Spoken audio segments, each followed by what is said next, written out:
वासुदेवाय ओम देवकी सुत गोविंद वासुदेव जगतपति देवी तनियम कृष्ण तो अहम शरणम गतः।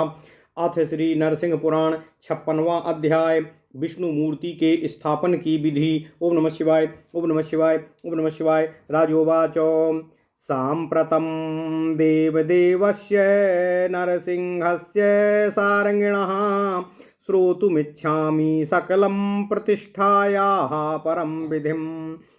श्री मार्कंडेय उवाच प्रतिष्ठायां विधिं विष्णोर्देवदेवस्य चक्रिणः प्रयक्ष्यामि यथा शास्त्रं शृणु भूपाल पुण्यदम्। कर्तु प्रतिष्ठां यश्चात्र विष्णोरिच्छति पार्थिवो सः पूर्वं स्थिरनक्षत्रे भूमिशोधनमारभेत। ओम नमः शिवाय। खात्वा पुरुषमात्रं तु बहुद्वयमथापि वा पूरयेच्छोदय मृद्धिस्तु जलाक्तये शर्करान्वितये अधिष्ठानं ततो बुद्ध्वा पाषाणोष्टकमृष्णयम् अधिष्ठानं ततो बुद्ध्वा पाषाणेष्टकमृण्मयं प्रसादं कारयेत् तत्र वस्तु विद्याविदा नृपम्। चतुरस्त्रं सूत्रमार्गे चतुःकोणं समन्ततः शिलाभित्तिकमुत्कृष्टं तदलाभेष्टकामयम्। तदलाभे तु मृतकुण्यं पूर्वद्वारं सुशोभनं जातिकाष्ठमय स्तंभे तल्लग्नय फलदान्वितये उत्पलय पद्मपत्रैश्च पतितैश्चित्रशिल्पिभिः इत्थं तु कारयित्वा तु हरेर्वेश्मो सुशोभनं पूर्वद्वारं नृपश्रेष्ठ सुखपाटं सुविचित्रं पूर्वद्वारं नृपश्रेष्ठ सुखपाटं सुचित्रितम् अतिवृद्धातिबालैस्तु कारयेन्नाकृतिं हरे कुष्ठाद्युपहतैर्वापि अन्यैर्वा दीर्घरोगिभिः विश्वकर्मोक्तमार्गेण पुराणोक्तां नृपोत्तमं कारयेत प्रतिमां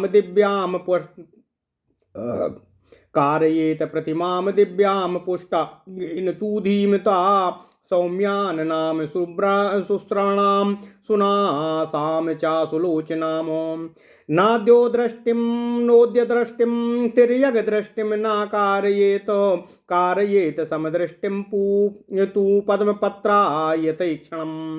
यतेक्षणाम कारयेत समदृष्टिं तु पद्मपत्रायतेक्षणाम सुभ्रुवं सुललाटं च सुकपोलां समां शुभाम् अबिम्बोष्ठी सुष्ठु चिमुकां सुग्रीवां कारयेद बुधा उपबाहु करे द्वयं दक्षिणे चक्रमर्कवत नाभि संलग्न दिव्यारं परितो नेमि संयुतम् वाम पार्श्वेत्युपभुजे देयं संख्यं शशिप्रभं पंचजान्योमिति ख्यातं दैत्यदर्पहरं शुभम्।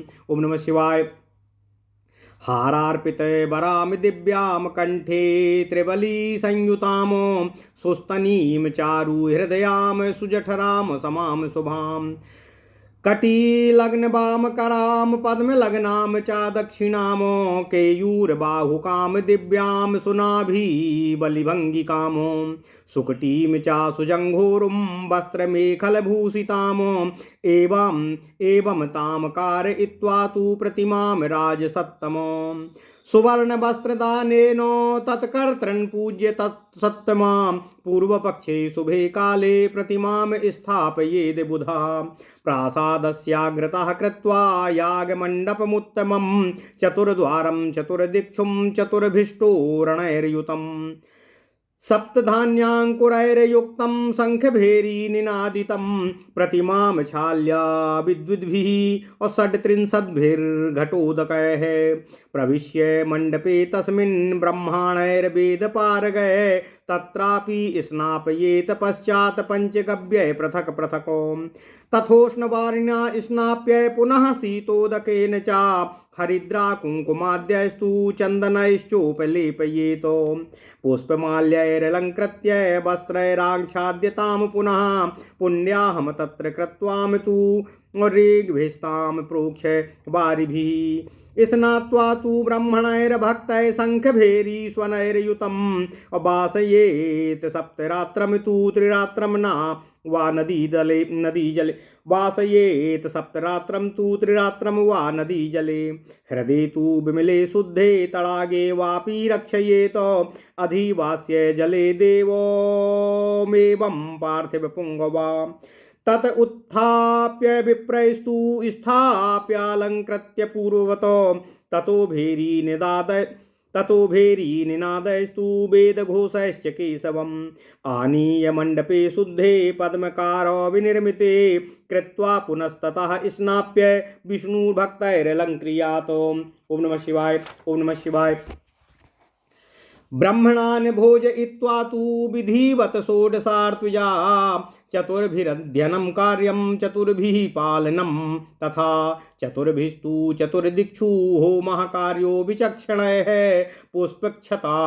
पुष्पक्षतान्नमिश्रेण दद्यादिक्षु बलीन् नृपो एकेन दापयेत्तेषामिन्द्राद्या प्रीयन्तामिति प्रत्येकं सायं संध्यायां मध्यरात्रे तथोषसिः उदिते च ततो दद्यान् मात्र विप्रगणाय वा जपन् पुरुषसूक्तं तु एकतस्तु पुनः पुनः एकतो मनसा राजन् विष्णोर्मन्दिरमध्यगाः अहोरात्रोषितो भूत्वा यजमानो द्विजयसः प्रविश्य प्रतिमाद्वारं शुभलग्ने विचक्षणः देवसूक्तं द्विजयसार्धमुपस्थाप्य चातां दृढम् संस्थाप्य विष्णुसूक्तेन पवमानेन वा पुनः अप्रोक्षये देवदेवे सोमाचार्यः कुशवारिणां तदग्रे चाग्निमाधाय सम्परिस्तीर्य यत्नतः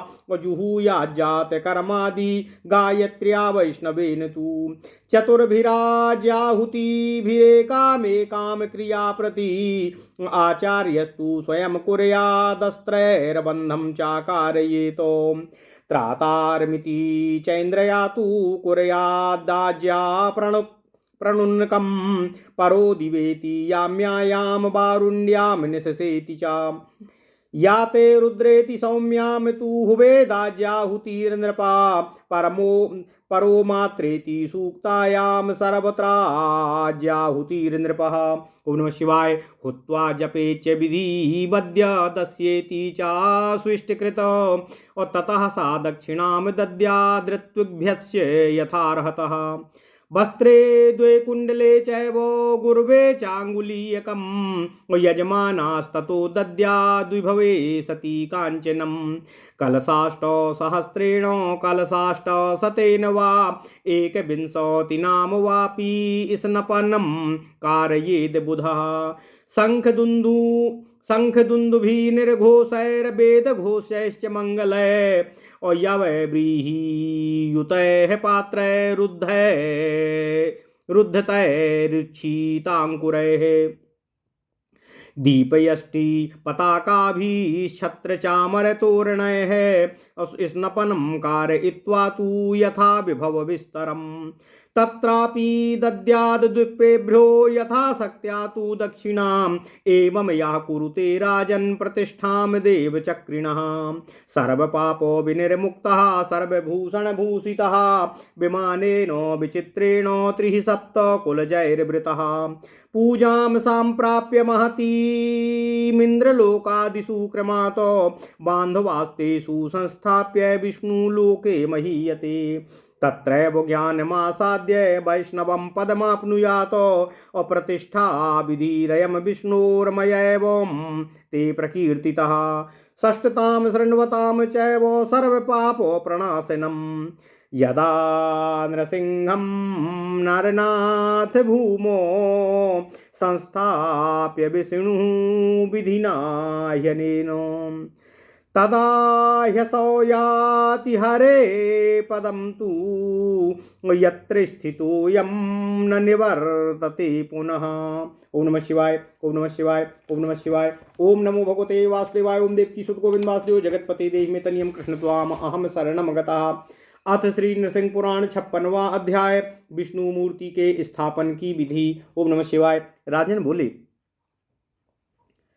हे विप्रदेव, हे मार्कंडे जी, अब मैं सारंग धनुषधारी देवदेव नरसिंह भगवान के स्थापन की समस्त उत्तम विधि को आपके मुखारबिंद से सुनना चाहता हूँ। कृपया कहने की कृपा करें। मार्कंडे जी बोले, हे राजन, हे सहस्त्रानीक भूपाल, हे देवदेवेश्वर चक्रपाणी भगवान श्रीहरि विष्णु के स्थापन की पुण्यदायिनी विधि मैं आपसे कह रहा हूँ, आप सुने। मैं शास्त्र के अनुसार उसका वर्णन कर रहा हूँ। हे पृथ्वीपति, हे नृपश्रेष्ठ, जो भी इस लोक में भगवान श्रीहरि विष्णु की स्थापना करना चाहे, उसको चाहिए कि वह पहले स्थिर संज्ञक अर्थात तीनों उत्तरा और रोहिणी वे ये स्थिर नक्षत्र कहलाते हैं, स्थिर संज्ञक नक्षत्रों में भूमि शोधन का कार्य करे, आरंभ करे। एक पुरुष के बराबर अर्थात 3.5 हाथ अथवा 2 हाथ नीचे तक नींव खोदकर उसमें जल से भीगी हुई कंकड़ और बालू रहित शुद्ध मिट्टी भर दे। हे राजन, फिर उसे ही आधार समझकर उसके ऊपर अपनी शक्ति के अनुसार पत्थर, ईंट अथवा मिट्टी से गृह निर्माण विद्या में कुशल कारीगरों के द्वारा मंदिर तैयार कराए। वह मंदिर चारों ओर से बराबर अर्थात चौकोर आकार का होना चाहिए। उसकी दीवार पत्थर की ना हो तो बहुत उत्तम, उसकी दीवार पत्थर की हो तो अति उत्तम होता है।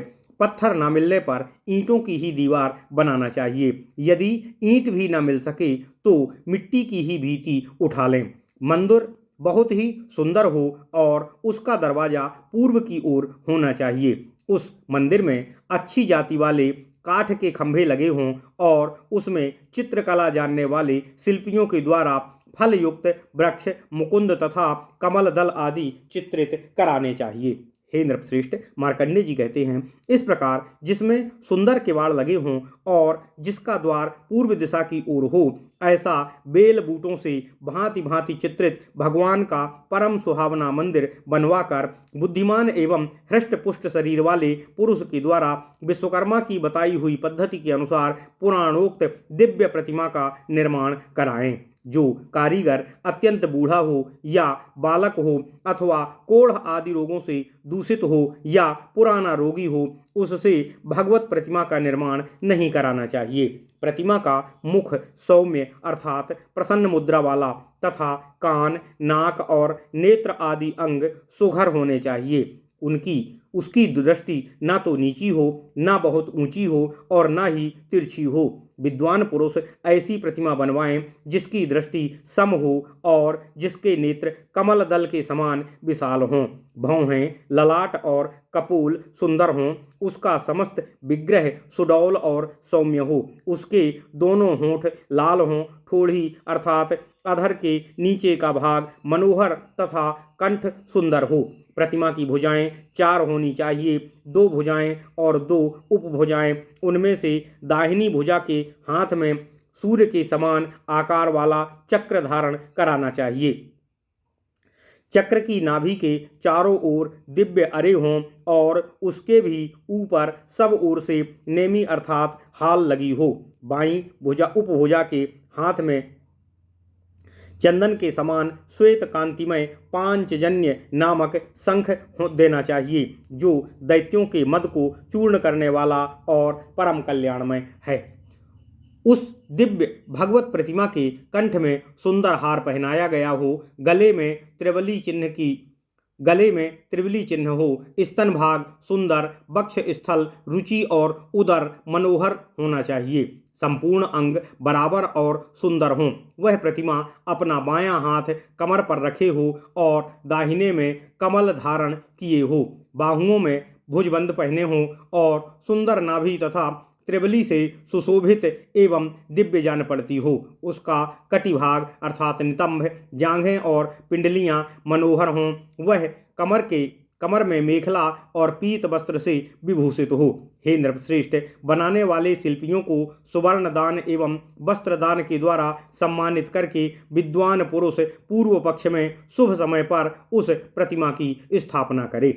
मंदिर के सामने एक उत्तम यज्ञ मंडप बनवाएं और चारों ओर एक एक के क्रम से 4 दरवाजे हों और सारा मंडप 4 तोरणों अर्थात बड़े बड़े फाटकों से घिरा हो, उसमें सप्तधान्य के अंकुर उगे हों तथा शंख और भेरी आदि बाजे बजते हों। विद्वानों के द्वारा 36 घड़े जल से उस प्रतिमा का अभिषेक कराकर उसके साथ वेदों के पारगामी ब्राह्मणों को साथ में लिए उक्त मंडप में प्रवेश करें और फिर पंचगव्यों से पृथक पृथक स्नान करावें। इसी प्रकार गर्म जल से नहलाकर फिर ठंडे जल से स्नान कराएं। तत्पश्चात हल्दी और कुंकुम आदि का तथा चंदनों का उस पर लेप करें। फिर फूलों की मालाओं से विभूषित कर उसे वस्त्र धारण करा दें और पुण्याह वाचन करके वैदिक ऋचाओं से उच्चारण पूर्वक जल से प्रोक्षित कर भक्त ब्राह्मणों द्वारा उस भगवद विग्रह को नहलाएं।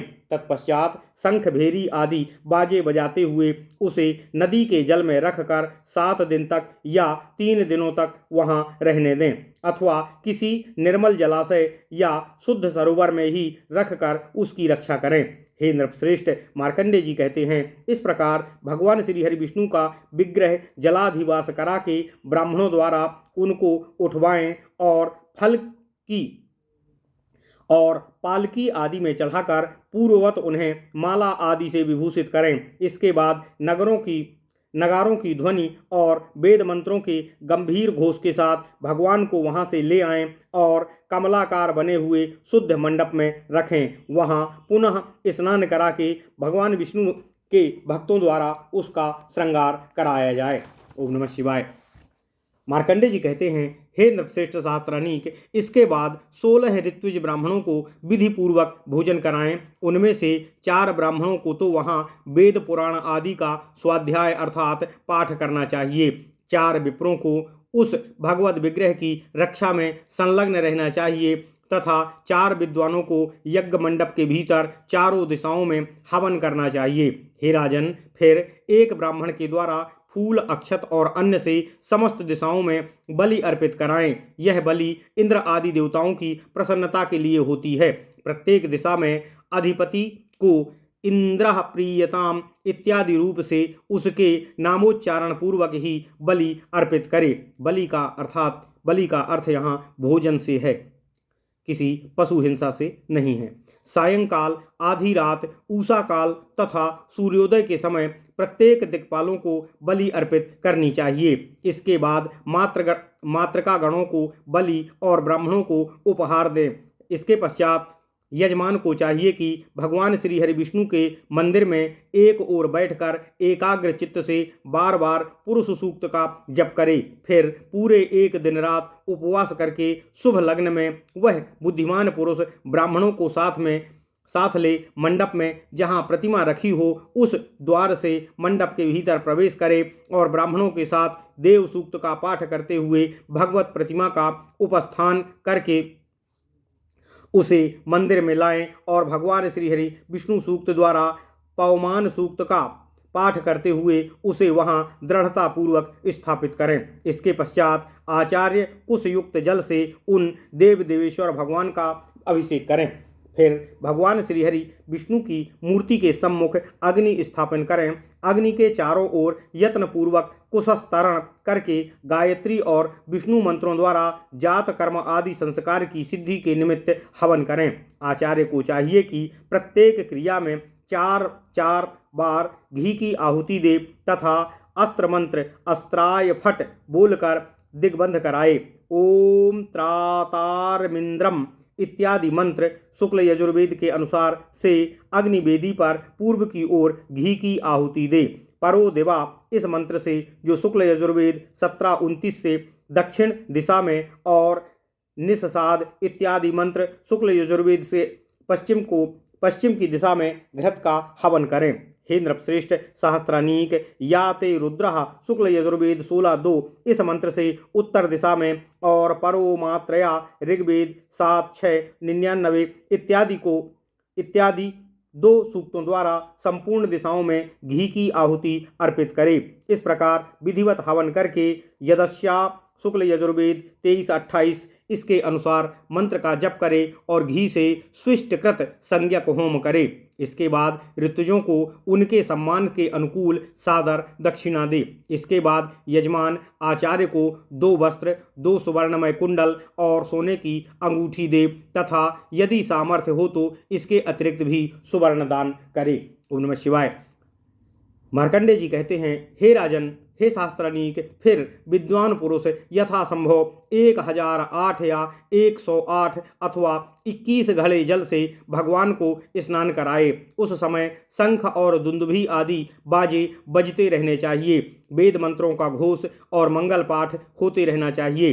अपनी शक्ति के अनुसार जिन पर 100 आदि से अंकुर निकले हों, शक्ति के अनुसार जिन पर जौ आदि के अंकुर निकले हों, ऐसे जौ और व्रीहि अर्थात चावल से भरे पात्रों द्वारा तथा दीप, यष्टि अर्थात छड़ी, पताका, छत्र, चांवर, तोरण आदि सामग्रियों के साथ स्नान विधि पूर्ण करा के वहाँ भी ब्राह्मणों को यथाशक्ति दक्षिणा प्रदान करें।